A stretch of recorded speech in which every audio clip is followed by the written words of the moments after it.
3, 2, 1. Welcome to The Peaceful Truth, the podcast where we talk about everything from women empowerment, feminism, feminist issues, and everything in between. You are joined by your hosts, Megan Hoharts and Kenzie Meekbeck. Kenzie, it's been a long time. Megan, where have you been? It's been a mystery. Where in the world is Megan? I was in Costa Rica. Dun dun dun. Literally the best country on the face of this earth. That's so cool. Tell us all about it. So I was there for a yoga retreat, and then we stayed a couple of extra days in a super swanky hotel. Ooh. So the retreat was in Nassau, Costa Rica.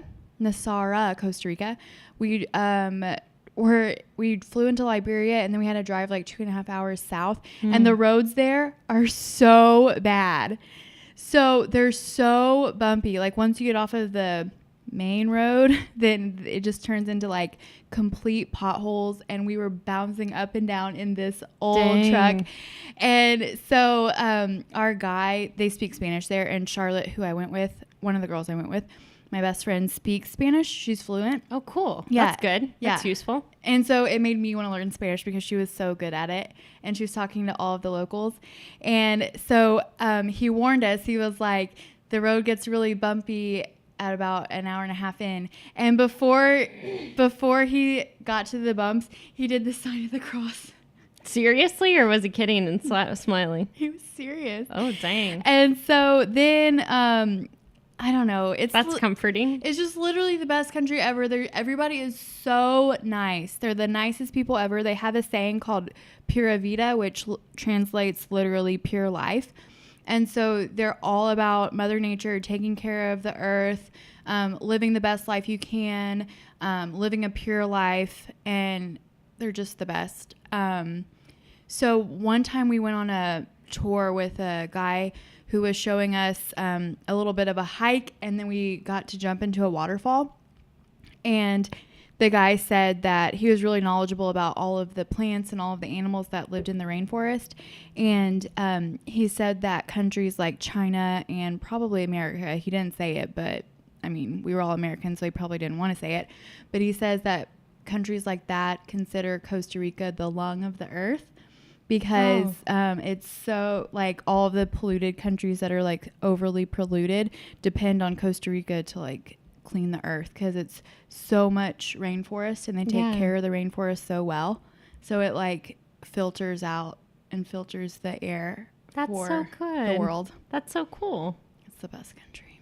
Oh, Can't say it enough. So I'm going to go back. Like, no doubt I'm going back. So how was the yoga experience? Like, who instructed it? What type of yoga? That sort of a thing. Did you fully meditate? How did it go? So it was the girl. Her name is Lauren. She's one of my favorite teachers, and I look up to her a ton. She's Charlotte's yoga teacher from Fort Worth, and so I've gone on 3 yoga retreats with her now, and so dang, I consider her like one of my biggest people who influences me as a yoga teacher. And so we would do yoga in the morning for 2 hours. That one tended to be a more intense practice, and then we would do 2 hours in the evening, and that would be tend to be more meditative, calming, restorative practice. And so one of my favorite memories is we were outdoor. It was an outdoor yoga shala, and so it was a roof over us. But then all of the walls, there were no walls. You just looked out and you saw the rainforest all around you.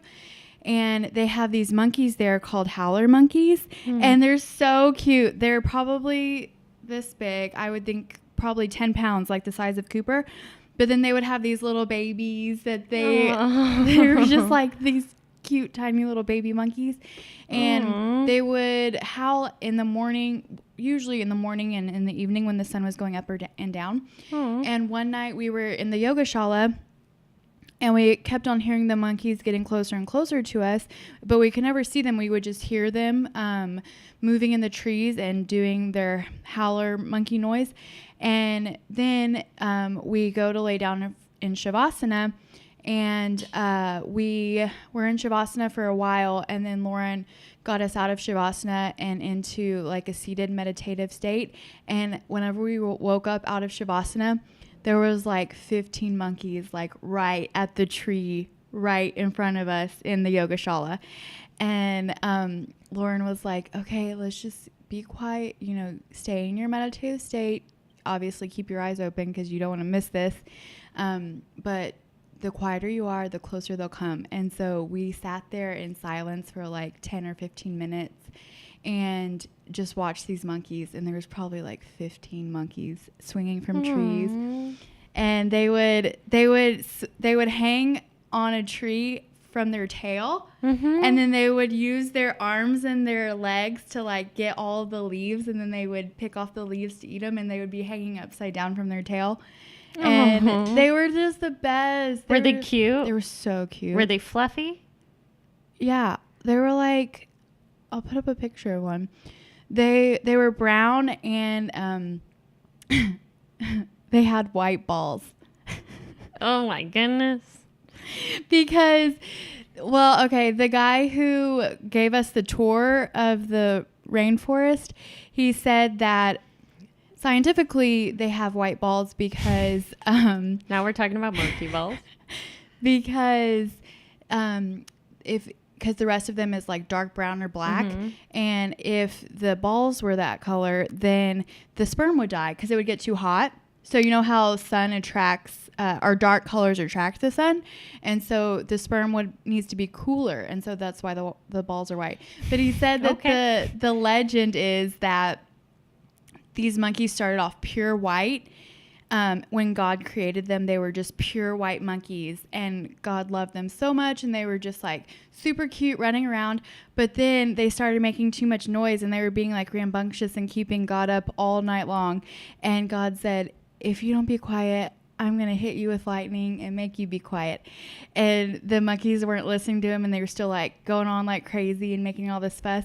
And so he throws the lightning down, and as the lightning was down, they reached down and covered their balls real quick. And so only their body got hit by the lightning, not the balls. That's cute. That's funny. So yeah. Oh, well, wow. That's exciting. It was a good trip. That sounds like a really good trip. Yeah. So yeah, when I was kind of alone the first weekend, everyone left because my sister went out of town and my brother-in-law went out of town and Meg went out of town, and it snowed.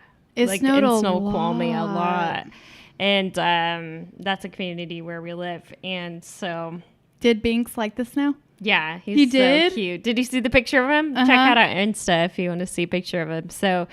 He liked the snow. He thought it was interesting, and Annie loved it. She was playing in it, but so Annie is my sister's dog, my dog niece, and I take care of her a lot. And so, but she kind of re-injured her leg doing it. From the snow? Yeah. Oh. But we think it's because she has a metal plate in her knee, and it like got too cold, whatever. Oh, I'm sure it got really cold.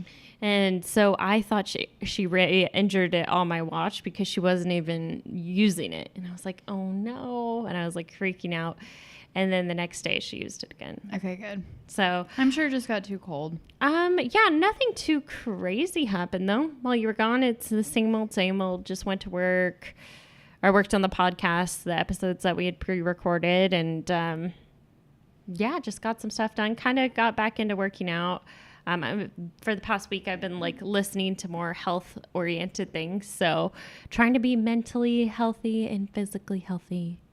Perfect. Still going to therapy. And so just trying to be balanced, I guess. I'm proud of you for going to therapy they say that if you are physically well, it helps you to be mentally well as well, and vice versa.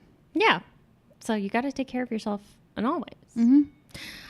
So yeah, not a whole lot new. So today's topic is about gun control, and all of the events that have happened in the past, month or two.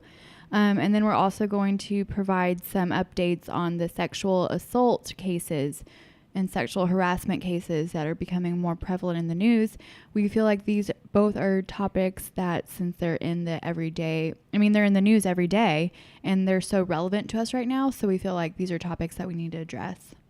Definitely. And if you tune into another episode, we talked about Harvey Weinstein when it first broke out, even before the whole Me Too campaign happened. And then the Me Too campaign kind of, I feel like, empowered women and showed women that, like, it's okay to speak out, because a lot of women said Me Too, which meant if you wrote Me Too on social media, it meant you've been some sort of harassed or assaulted in some sort of way sexually. Oh, excuse me, I just had a hiccup. And but we wanted to touch on these two items. So first, I guess, let's go into the current gun control laws in the United States, and then we'll go into the events that happened recently. So currently, and this is according to a November 2017, so pretty recent PBS news story. So under federal law, to buy a gun from a licensed dealer, you either have to be 21 years old to get a handgun or 18 for a rifle or a shotgun. So you have to be a U.S. citizen. Yeah, you have to be a U.S. citizen. You do go through a national instant criminal background check system. The federal and some state laws designate 4 main categories that restrict you to get a gun, and that's committing violent or gun-related crime, having a diagnosed mental illness, known drug or alcohol abuse, or crimes committed while you were a juvenile. So not every state has these rules, and not every state enforces the laws in the same way. So the federal laws, I assume. And of course, people can bypass state and federal rules entirely simply by buying firearms from private sellers, often at gun shows. And that's called the gun show loophole, I think. So those sales from one private citizen to another are largely exempt from any reporting rules. And this is without background checks. So Megan, do you want to go over the 2 most recent shootings, and then we can kind of both discuss about what happened very recently? Yeah, for sure. So we're referring to the Las Vegas shooting. It was the deadliest mass shooting in United States history. So on the night of October 1st, 2017, a gunman opened fire on a crowd of 22,000 concert goers at the Route 91 Harvest Music Festival on the Las Vegas Strip. He left 58 people dead and 546 injured. That's from Wikipedia. And assault weapons were used. His name was, I think it was Stephen Paddock. Mm-hmm.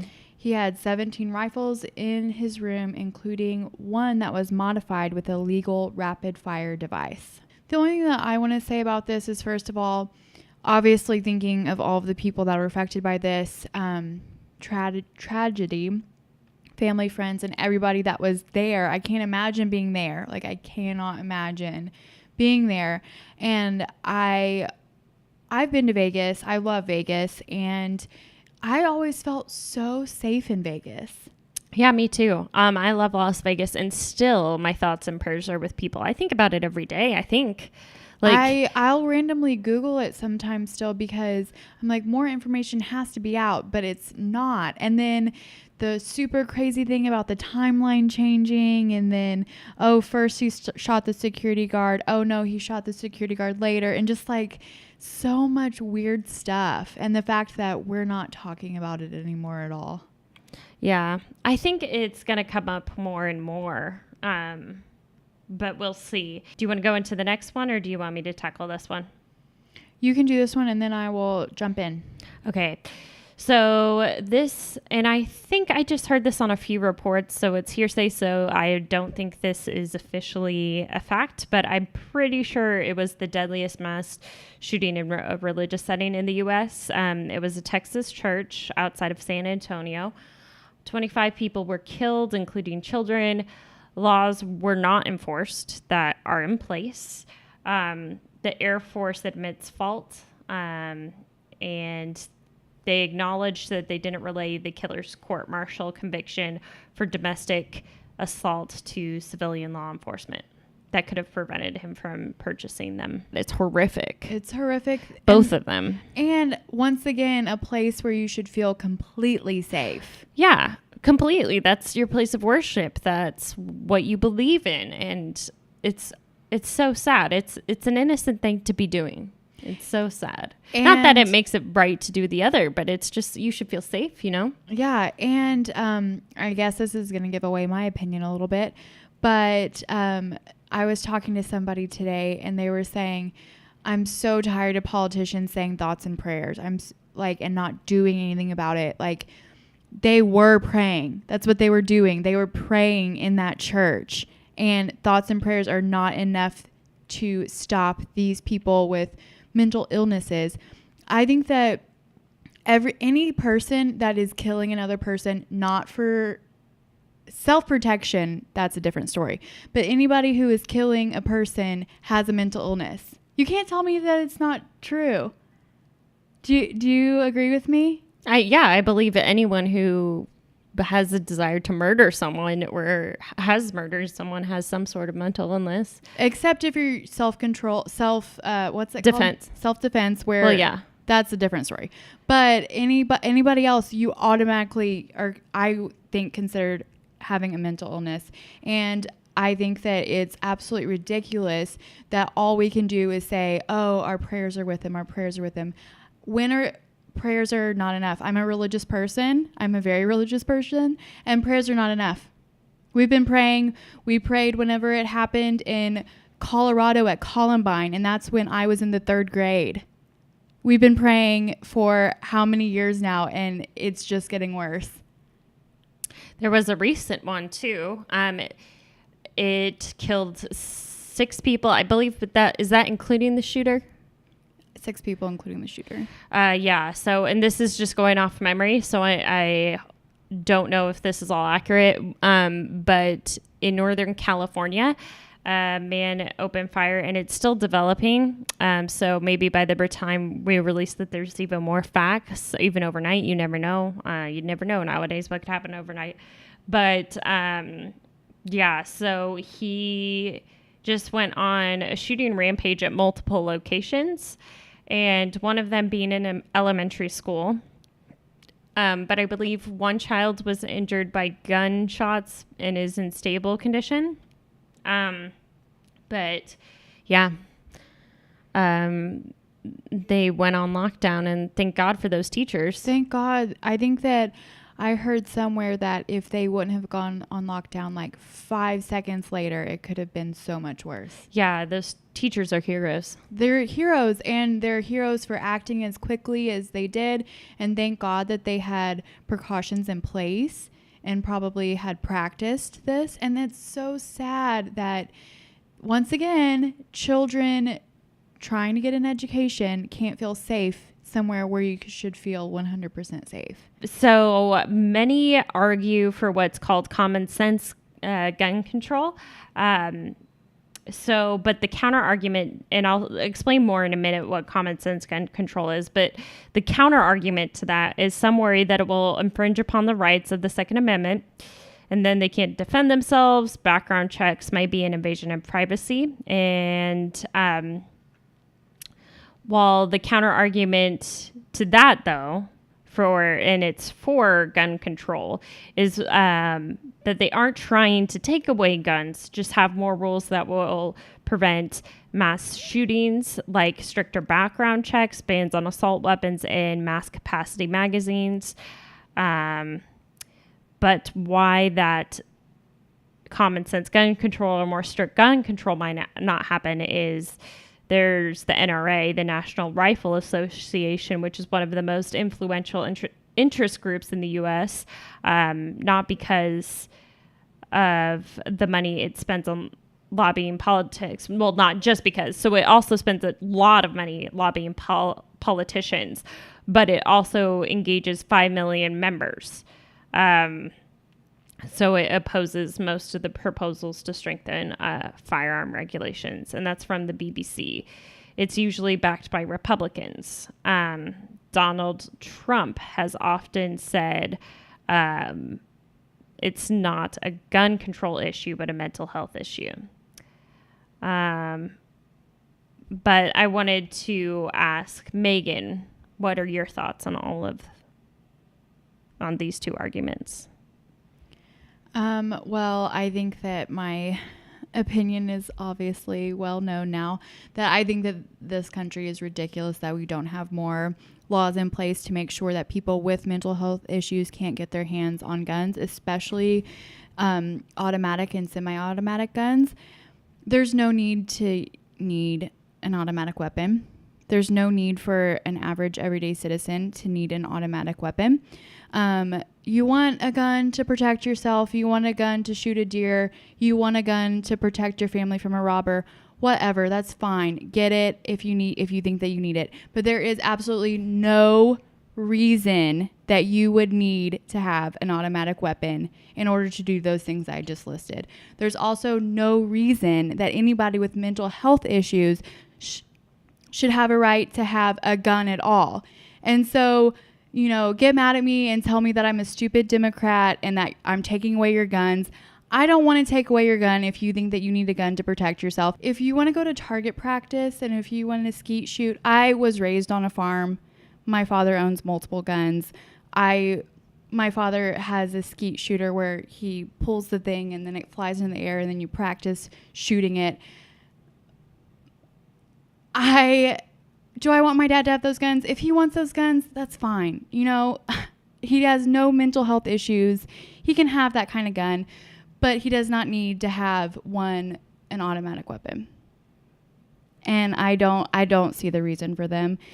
And another thing that I want to bring up is that going back to the Sutherland Springs shooting, this man had no reason to be able to access guns. He had multiple charges against him for assault on his wife, aggravated assault on his stepson, 2 charges of pointing a loaded gun at his wife, 2 counts of threatening his wife with an unloaded gun. With that history, with that past, how in the world should he have had access to guns? The laws weren't enforced in this case. So it's sad. Yeah, and then the laws aren't going to be enforced. There's going to be another time when the laws aren't going to be enforced. There's going to be a time when the laws were enforced. In Las Vegas, that man showed no signs of mental health problems.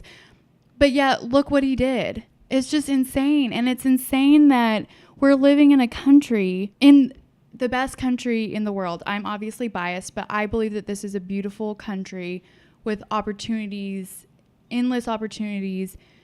But why can't we wrap our heads around this? Why are we so stubborn? Oh, don't take my guns. You're taking away my Second Amendment.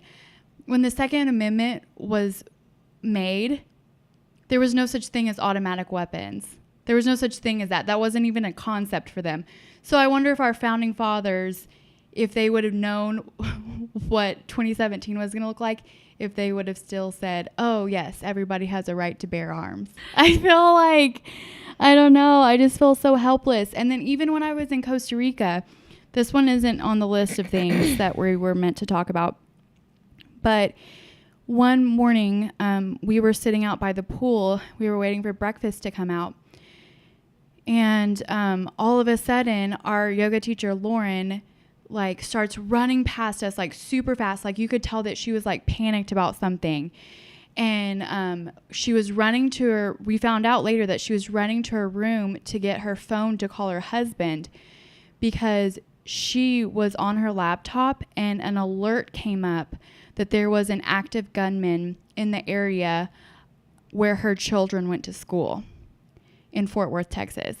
And so as soon as that alert popped up on her screen, she dropped everything and she ran to her phone to call her husband, to tell her husband, if you dropped off the kids, go get them right this second. Or if you haven't dropped off the kids, take them home. And luckily, it turned out to be a dispute between 2 bus drivers. And one of the bus drivers ended up having a gun. And I believe... I don't know if that's luckily. That's scary. No, it's scary. The lucky part is that It was a dispute between two men, and they didn't escalate it past that dispute. Mm-hmm. You know, it could have been escalated, and he could have done more than what happened. But luckily, there were so many precautions in place that Texas Christian University, which is in Fort Worth, went on lockdown.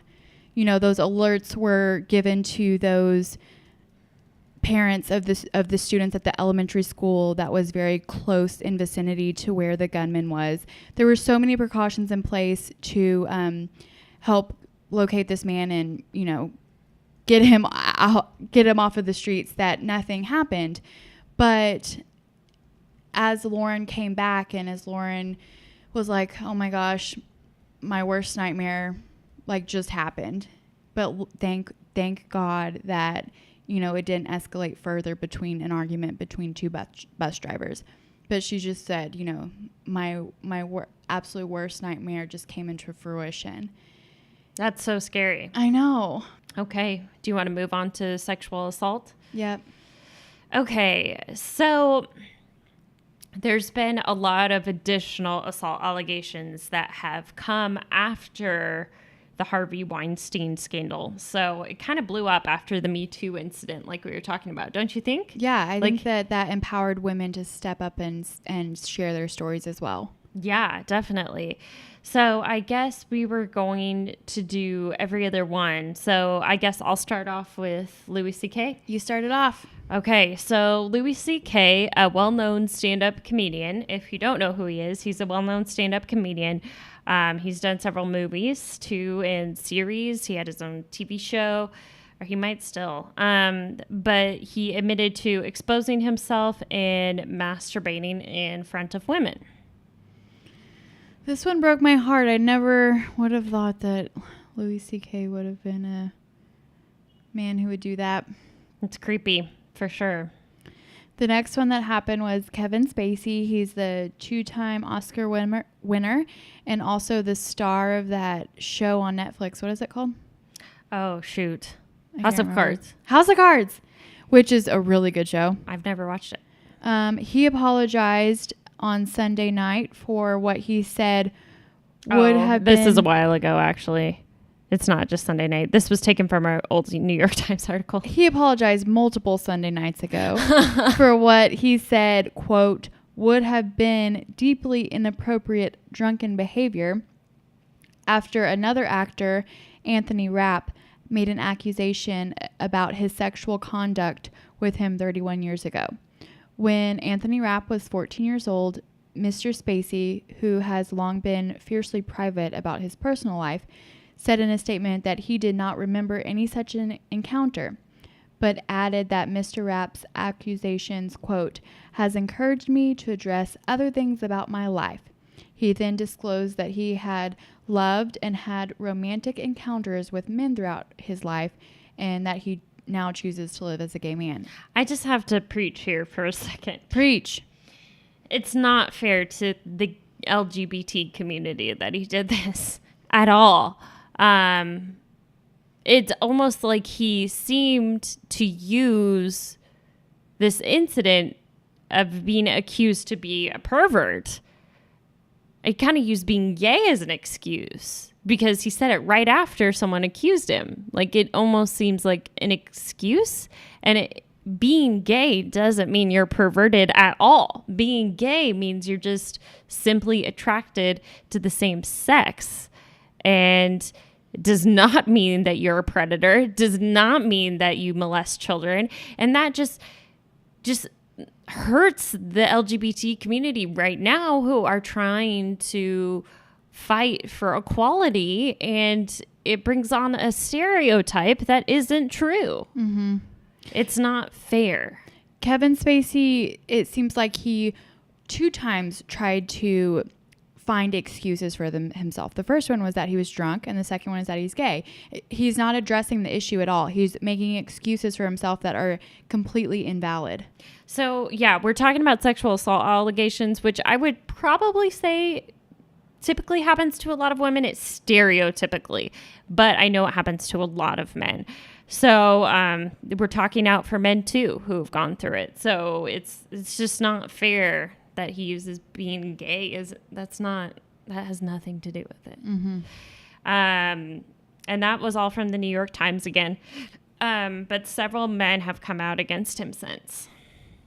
Sad stuff. Okay. So how do you think I pronounce his last name? Larry Nassar? Yeah. He is the Olympic doctor for, I believe, the gymnastics national team. He's the Olympic doctor?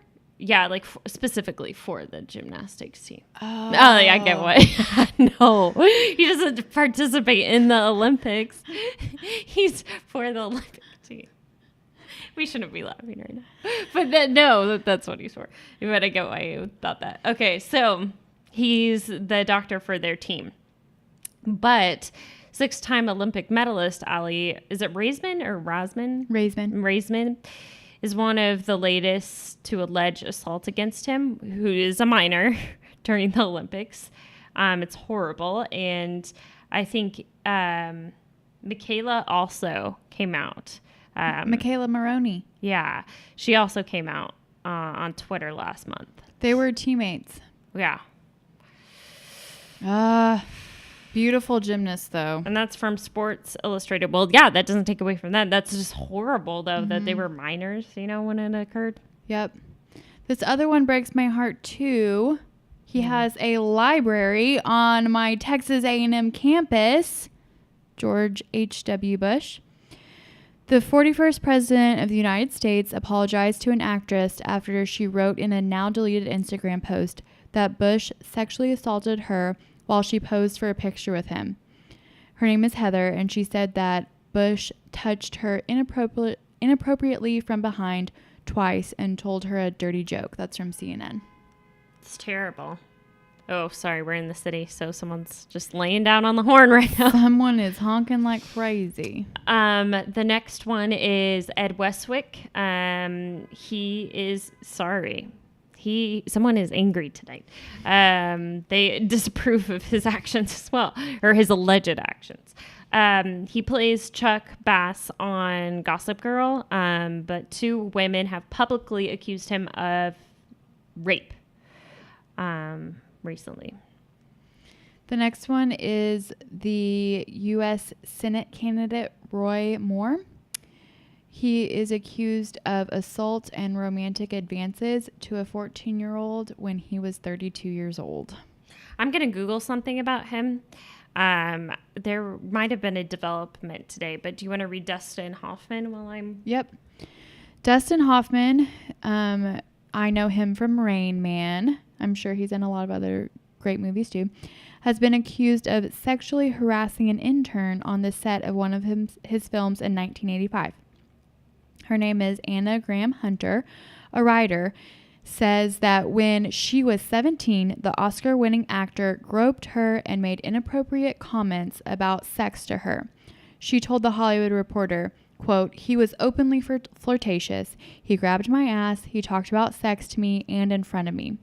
Hoffman later apologized and said he was sorry if he put her in an uncomfortable position, from BBC. Roy Moore, yeah, he's still he still appears to be running, despite several accusations from minors when he was in his 30s, and as an adult male. Yep. So he's still running and still endorsed by several individuals. So these are obviously all terrible cases.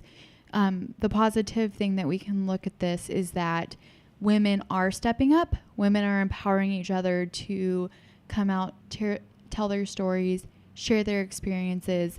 And so I'm thankful for these women who stood up against their predators. It takes a lot of bravery. Yes. Yeah, it just shows that together we're more powerful. It shows we're empowered right now. And it also shows that the fight is far from over. Clearly, people are like, why are people feminists? Why women's rights? Like, they can do everything a man can do legally now. But, like, look at the things that are still happening clearly.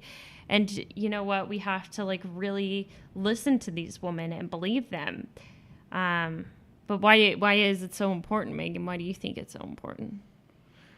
I think that it's important. The more that we talk about it, the more that maybe we will change. Give education to young gentlemen. Give education to young women. The more that we talk about it and the more that we put it out in the forefronts of our minds, I think the more likelihood there is to see a change in the future. Yeah, and the culture, and maybe some women won't have to go through this because it was called out. But things obviously still need to be done. Like possible laws. I was just trying to think of like, what could we put additionally in place? I don't know about laws necessarily. I think that what needs to happen is there needs to be a culture shift where these women feel embarrassed about talking about it, and they feel like, I know that a lot of times they feel embarrassed to bring it up to their parents, or they feel embarrassed they think, oh, it was my fault. It was something I said. It was something I wore. It was some way that I acted. They feel like they need to take the blame for it. And so that's also another reason that typically women don't come out. And so just culturally addressing the fact that it is not your fault, I think would be the biggest driver for change. Yeah, we need to empower and support one another and believe each other.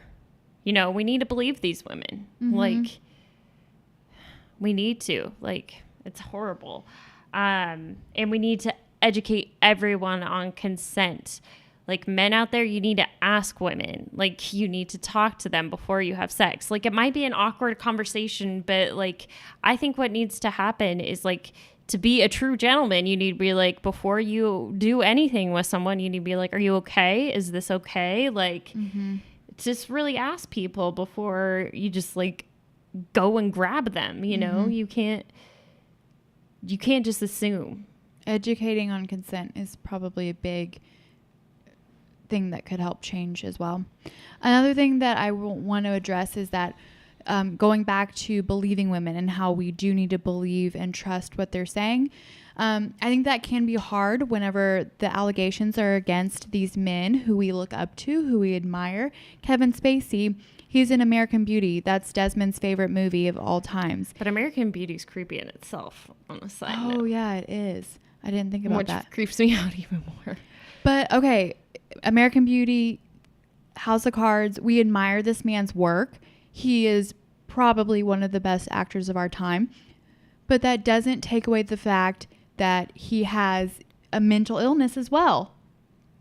I feel like this is probably a mental illness as well. If you are an adult wanting to engage in sexual assault with a minor.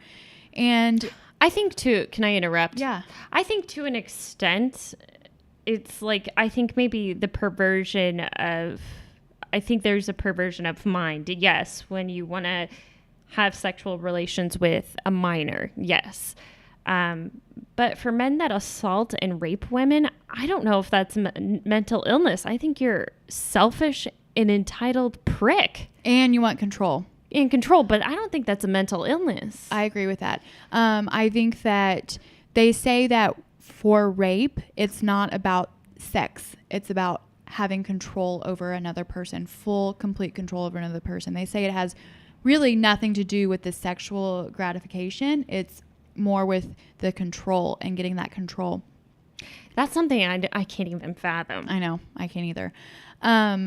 But going back to how we look up to this men and admire these men for their careers, that's great. You know, maybe they are the best actor of all time. Maybe they are the funniest comedian. Maybe they are the best president. But that should not cloud what they have done or shadow what the awful things that they have done to women and men. Totally. Michelle Obama said something really interesting recently. Sorry, I keep having hiccups. So she said that, and this is according to New York Times, at an event, Michelle Obama says that men are entitled and self-righteous and women have a role in this outcome, which I thought was an interesting perspective. So I'm just going to read some quotes from the New York Times. So in a wide-ranging conversation on Wednesday in Chicago, at the Obama Foundation International Summit, the former First Lady spoke out on gender issues, saying that men have become entitled and self-righteous because society protects them more than it does girls. It's like the problem in the world is where we love our boys and we raise our girls, Obama said in a conversation. We raise them to be strong, and sometimes we take care not to hurt men, but I think we pay for that a little bit. She also cautioned that men may turn out to be flawed. Women need to be mindful of their role in that outcome. Are we protecting men too much because so they now feel a little entitled and self-righteous sometimes? But that's kind of on us as women and mothers as we nurture men and push our girls to be perfect. So I find that perspective really interesting. I kind of think it goes along, and that's probably why she brought it up, honestly, goes directly along with all of this. Mm-hmm. Like men feel entitled to something, or like they have the right to do something because they're special. Like I have never felt that I'm entitled to something like that. Like I have never. And that's never even crossed my mind. Michelle's point was that we're raising young men to feel entitled and like they deserve the world, and we're raising women to act like they're perfect and that, you know, they can't come out and say, oh, I was sexually assaulted, or they don't feel entitled to do so because they feel like they have to maintain this image of perfection.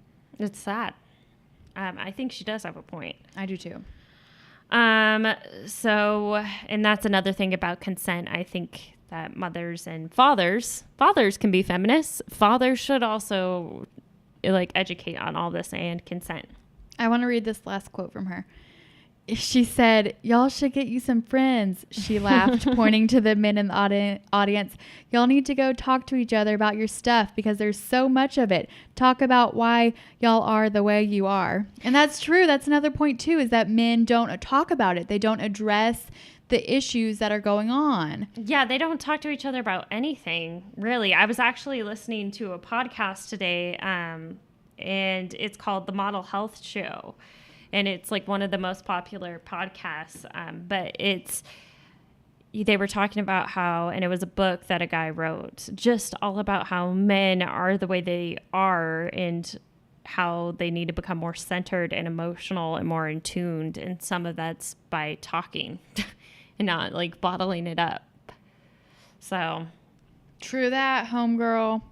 So there's a few other things that we're still going to talk about this sexual assault thing. This is something else, actually. Meghan and I planned this together, but this is something else Meghan and I just added in at the last minute.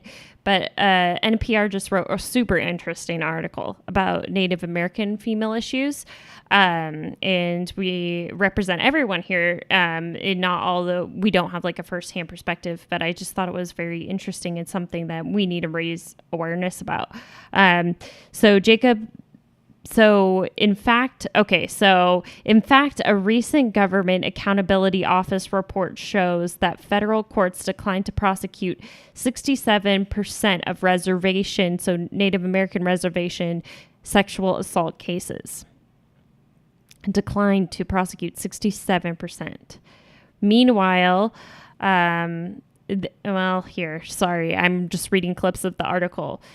Okay, so unlike the feds, the local tribal police took over, issuing a warrant for someone's arrest that the story was about. But the problem is the tribal court can only issue misdemeanors, which means it's less than a year in jail if convicted. So I guess the tribal police can't, and the court can't do felonies, only misdemeanors, and then only 67% is taken on by the federal courts. That's crazy. So think about the issues that all women go through. It's horrible. And men go through too. But do you want to talk about Trump, I guess, a little bit, Meg? Yeah. Let's talk about him. Yeah, let's go for it. Do you want me to go for it, or do you want to go for it? Because I went on a rampage about gun control. And how you feel like you've done enough damage. How I don't want to have babies because I feel scared for this world. Speaking of, okay, so Trump never fully addressed. I feel like he was never fully addressed for his sexual assault accusations and sexual harassment accusations. So in 2016, October, so that was the campaign year, the 2005 video surfaced of him groping and assaulting women against their will. It was a conversation between him and Billy Bush. Just a reminder, grabbing women by the pussy. He also told Bush, I'm actually attracted to... I'm automatically attracted to beautiful, I guess, women. And he said, I just start kissing them. It's like a magnet. Just kiss. I don't even wait. And when you're a star, they let you do it. You can do anything. That's our president. Gag me with a spoon. That's a president who has 3 sons, by the way. I wonder what those men learned while they were growing up.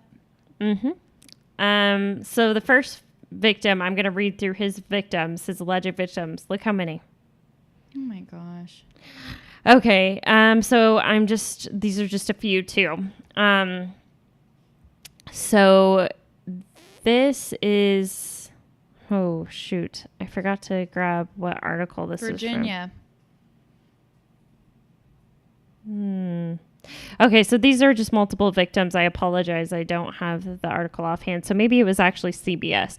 So this is what one victim said. He said, hey, look at this one. He allegedly said, we haven't seen her before. Look at those legs.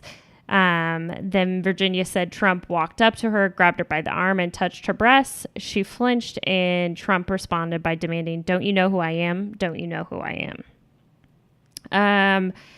So he allegedly, according to this article, would walk through while women were getting dressed during his pageant. He even admitted this on a Howard Stern episode. Victim Jessica Leeds. Leeds is one of the women who talked to the New York Times. She said that in the 1980s, when she sat beside him in first class, he grabbed her breasts and reached up her skirt. And she said, described him like an octopus. His hands were everywhere. It was assault.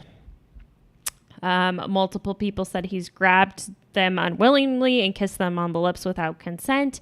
Multiple women accuse him of grabbing up their skirts.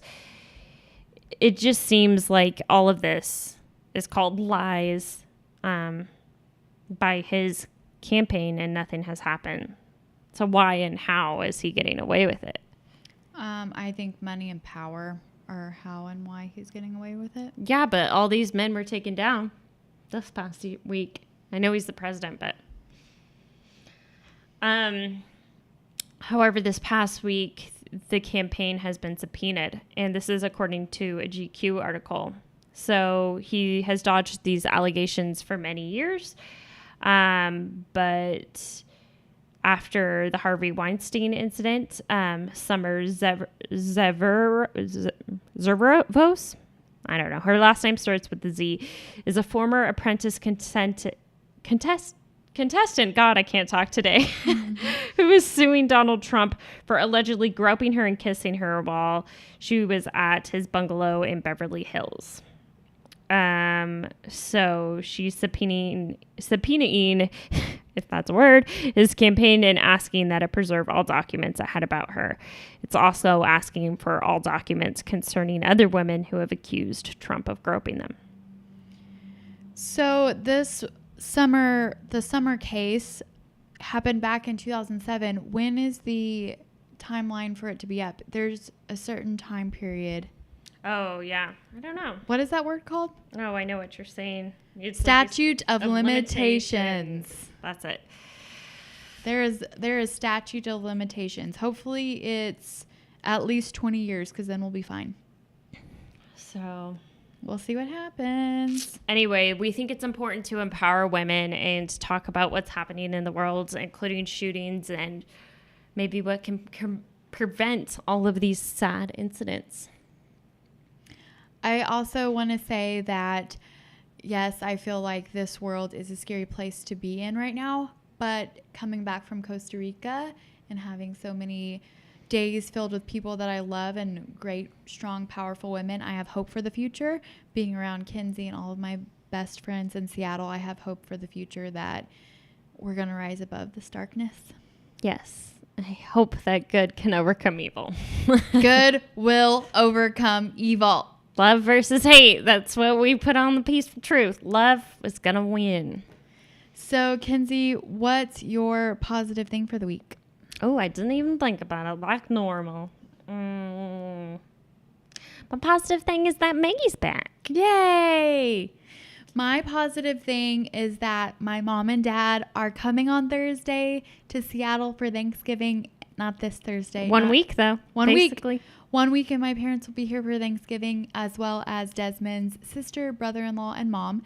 And so it's going to be a good Thanksgiving. I'm excited to share the holidays with them. Oh, my gosh. A big family. Mm-hmm. This quote is from Brene Brown. She's an author of multiple books, including one of my favorites, Braving the Wilderness. I read it in 2 days in Costa Rica. That's so cool. Go read it. But she said, "Only when we are brave enough to explore the darkness will we discover the infinite power of our light." Love it. Okay, guys. Well, sorry I stumbled so much and said so many hiccups. I cannot talk today, but thank you for listening if you've gotten to this point. Thanks, guys. Have a good week. Spread love, peace, and kindness. Bye.